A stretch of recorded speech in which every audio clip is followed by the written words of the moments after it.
everybody, I'm Kate Perdoni. And I'm Michael Gadlin. Welcome to Arts District on Rocky Mountain PBS. How we consume music has changed dramatically from decade to decade. Those old 8-track cassette tapes, to CDs that some of you are still stashing away, to now the digital format. One format that has stood the test of time is vinyl records. Our own Jeffrey Dallet shares this next story of how the vinyl record has come full circle, once again taking its place as the best-selling medium on which to listen.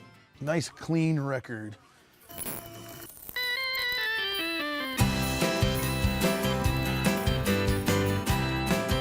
Record stores, a haven for music lovers of all kinds. And vinyl, the original medium on which to listen. I remember buying the New York Dolls on vinyl, the first album, and listening to the record. It's just magical on vinyl compared to my CD that I've had for close to 14 years. The great sound, the epic history. Jazz records, which had been around for a long time. To the four lads from Liverpool. This is one of the big ones. And the boom of the 1960s. With the British invasion, that's when the LP format really exploded. I think we all remember this one.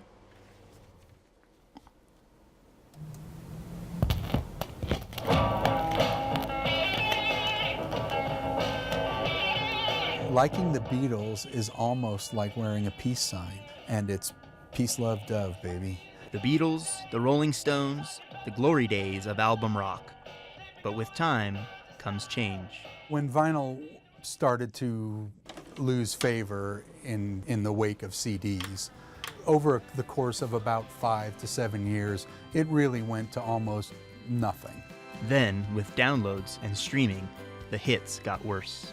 We were much busier through the late 90s and early 2000s, and then we did hit that, like, when people started getting free music. It killed us. It killed the music industry. It killed record stores. Internet tricks and I purchase quick. Give me what I want right now. But the pendulum has now swung the other way. Then about 10 or 15 years ago, it started coming back, and it was just like that decline was kind of long and slow, the ramp back up was long and slow. But why? It's just more meaningful, and I think that there's a whole new generation of people who are discovering it. There's basically two things going on. One is there's a different and many would claim superior sound, and the other is that there is a physical representation, a cultural validation that one gets from owning a book or a record or a piece of art that you don't get from streaming it. Everyone points to the sound, but what makes that sound so nice compared to streaming or other mediums? It's just warmer. It's less, robotic and, boring, lifeless. It's cool. So. With a record, you have a little chip of diamond physically dragging across a piece of vinyl. That physical nature of it, I think, once you've experienced it and experienced both and had enough time to actually compare both, you start to recognize the subtle differences versus a file of zeros and ones that are a close approximation of music. And there's the good old experience of going to a physical store and meeting cool people. Dude, you're like Mikey. Dude. Dancing during the interview? Yeah. Oh, yeah. Camaraderie you'll miss sitting in front of a computer. Good stuff. It's fun. Appreciate the hell out of it. And of course, Absolutely. the bond The music internet creates is showing, between like, how people. Here we go. This one's cool. That's something we don't want to lose, you know what I mean? So you could just say, oh man, picked it up locally and I met this great guy, Jeff, and now we're going to go get pancakes tomorrow or something, whatever, yeah. The newer vinyl has all kind of tricks up its record sleeve. I'm gonna grab the TIE Fighter one real quick. Oh, okay. So it's just like an etching. The light just kind of reflects an image. And so, yeah, it's just like a limited edition record. But it's so cool that they did a Star Wars one, and so it's really neat. The new ones are great, but it's the classic 1960s catalog that really hits home with all age groups. That great decade of music seems to have an abiding allure to generation after generation. Many people seem to discover Hendrix, Dylan, the Beatles, and it doesn't stop. A special decade indeed.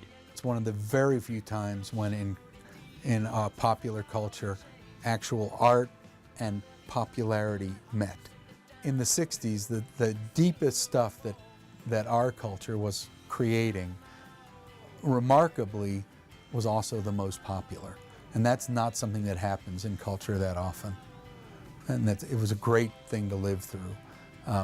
Talk about validation for a young person. Young to old, old to young, the two can agree on one thing: good music is good music. And today, it's back. Now in 2018, it's the favored format. It sells more than CD. In my store, it sells more than CD, more than anything else. It is our primary source of income now. We're just trying to keep it alive. Keep it alive is my final words. You know, keep record stores alive. Yep.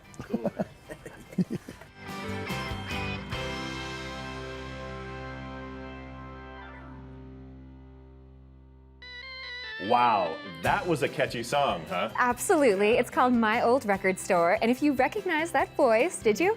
I It's did. actually our very own Jeffrey Dallet. He wrote that as an ode to one of his favorite places. Jeffrey's super talented. He's so great. Love it.